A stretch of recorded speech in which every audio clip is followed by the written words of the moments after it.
샬롬 11월 3일 큐티 가이드 함께 하도록 하겠습니다. 오늘 본문은 누가복음 8장 40절로 56절까지의 말씀, 날마다 주께로 26쪽 말씀입니다. 오늘 본문에는 두 가지 사건이 기록되어져 있습니다. 야이로의 딸을 고쳐주는 사건과 그 가는 길에 만난 여인이 치유를 받는 사건입니다. 오늘은 두 가지 치유 사건을 살펴보면서 예수님은 어떤 분이신지 함께 묵상해 보도록 하겠습니다. 내용 관찰 1번입니다. 예수님의 귀환을 무리가 환영한 이유는 무엇입니까?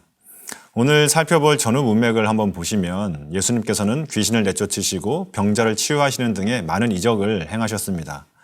오늘 본문을 보면 회당장 야이로도 자신의 딸을 고치기 위해 예수님을 기다렸고 예수님을 자신의 집으로 모시고 가고 있습니다.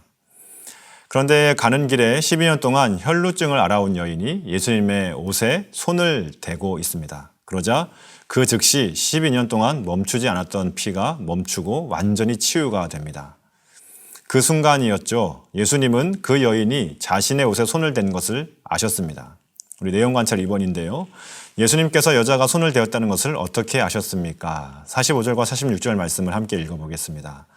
예수께서 이르시되 내게 손을 댄 자가 누구냐 하시니 다 아니라 할 때에 베드로가 이르되 주여 무리가 밀려들어 미나이다. 예수께서 이르시되 내게 손을 댄 자가 있도다. 이는 내게서 능력이 나간 줄 알미로다 하신대. 오늘 본문을 통하여서 예수님이 어떤 분이신지 우리가 알 수 있습니다. 예수님께서는 한 가련한 처지에 놓인 그 여인이 자신의 옷을 만진 것조차 알고 계시는 분이 바로 예수님이라는 것이죠. 당시 예수님은 수많은 인파로 둘러싸여 계셨습니다. 많은 사람들이 예수님을 밀고 밀치는 상황이었고 예수님의 옷에 손을 대었을 것입니다. 그러나 예수님은 그 수많은 사람들 사이에 둘러싸여 계셨음에도 불구하고 한 가련하고 연약하고 병든 여인이 자신의 옷을 만지는 그것조차도 파악하고 계시고 알고 계신 분이 바로 우리 예수님이라는 것이죠. 예수님은 가던 길을 멈추고 사람들에게 물어보셨습니다. 내 옷에 손을 댄 자가 누구냐 물으시는 것이죠. 예수님이 손댄 자가 누구인지 몰라서 이렇게 묻고 멈추신 것일까요? 아니죠. 예수님은 누가 자신의 옷에 손을 대었는지 다 알고 계신 분이셨습니다. 그러나 예수님께서 가던 길을 멈추시고 공개적으로 누구냐고 물으시는 바람에 한 여인은 자신이 예수님의 옷에 손을 대었다는 사실을 공개적으로 말할 수밖에 없는 상황에 몰리게 되었습니다. 47절 말씀을 함께 읽어보겠습니다. 여자가 스스로 숨기지 못할 줄 알고 떨며 나와 엎드려 그 손댄 이유와 곧 나은 것을 모든 사람 앞에서 말하니. 그러한 공개적인 고백을 하자 예수님께서는 이렇게 말씀하시죠. 48절인데요. 예수께서 이르시되 딸아 내 믿음이 너를 구원하였으니 평안히 가라 하시더라. 예수님도 공개적으로 여인의 구원을 선포하시며 치유받았음을 모든 무리들로 하여금 알도록 하셨던 것입니다.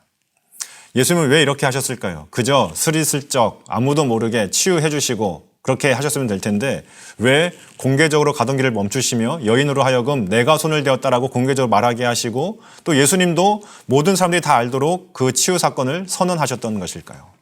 레위기 15장 7절에 보게 되면 유출병에 대한 이야기가 나오는데요. 제가 읽어드리겠습니다.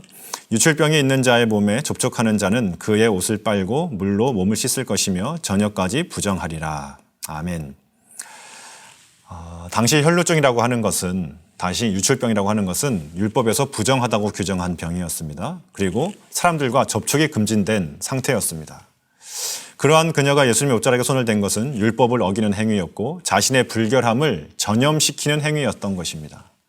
혈루증이라고 하는 것은 단순히 질병으로 고통당하는 것뿐만이 아니라 모든 사회적 관계로부터 단절되어져 버리는 치명적인 질병이 바로 혈루증이었다고 하는 것이죠.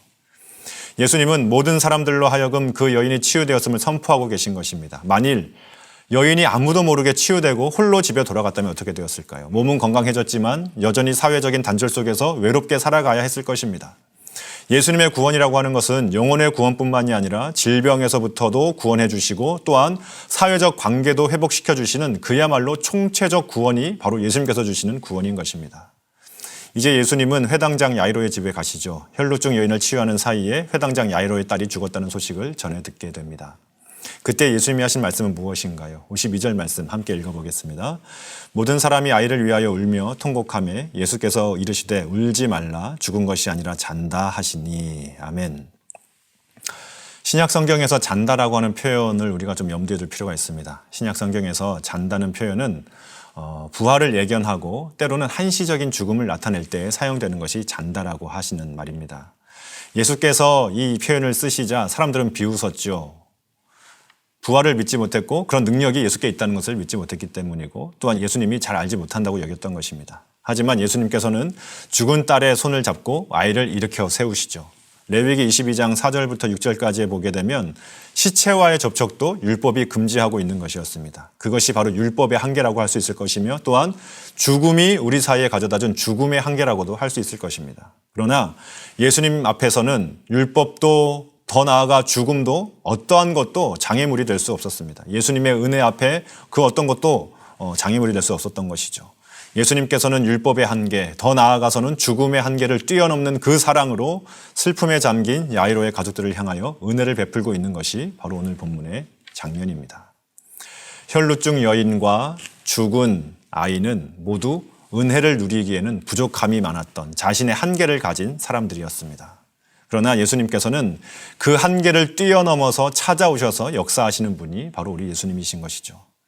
오늘 본문의 혈루증 여인과 죽은 아이는 우리들의 상태를 대변하고 있습니다. 우리 모두는 죄인으로 하나님의 은혜를 누릴 수 없는 부족한 자들이었죠. 그러나 예수님께서는 우리들에게 찾아오셔서 십자가에 달려 죽으시고 부활하심으로 우리 모두는 하나님의 자녀가 되는 권세를 누릴 수 있게 되었습니다. 이제 우리는 날마다 그 은혜를 누리며 살아가는 존재가 된 것이죠. 오늘 말씀을 통하여서 예수님의 사랑에는 한계가 없음을 우리는 알 수가 있습니다. 우리에게 해결되어야 할 문제가 있다면 믿음을 가지고 예수께 나아가시기를 간절히 바랍니다. 예수님의 옷자락이라도 만지겠다라고 하는 심정을 가지고 예수님을 붙들고 나아간다면 죽음조차 자는 것이라고 말씀하시며 죽음의 한계를 뛰어넘어 역사하시는 그 하나님의 놀라운 은혜와 사랑을 경험하게 될 줄로 믿습니다. 감사합니다.